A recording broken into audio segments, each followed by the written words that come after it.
Hello!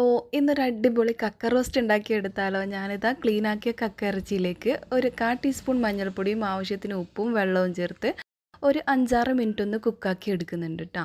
ഇനി ഇത് fry ആക്കാനായിട്ട് 2 ടേബിൾ സ്പൂൺ വെളിച്ചെണ്ണയിൽ ഇഞ്ചി വെളുത്തുള്ളി പേസ്റ്റും ഒരു 10-15 അല്ലി ചെറിയുള്ളി ഇല്ലേ അതും ഇട്ട് കൊടുത്ത് നന്നായിട്ടൊന്ന് വഴറ്റിയെടുക്കാം. ഇനി ഇതാ ഒരു 3-4 പച്ചമുളകും ഇട്ടിട്ടുണ്ട്. ഇതിലേക്ക് വലിയുള്ളി വേണമെങ്കിൽ അതും കൂടെ ആഡ് ചെയ്യാം ട്ടോ.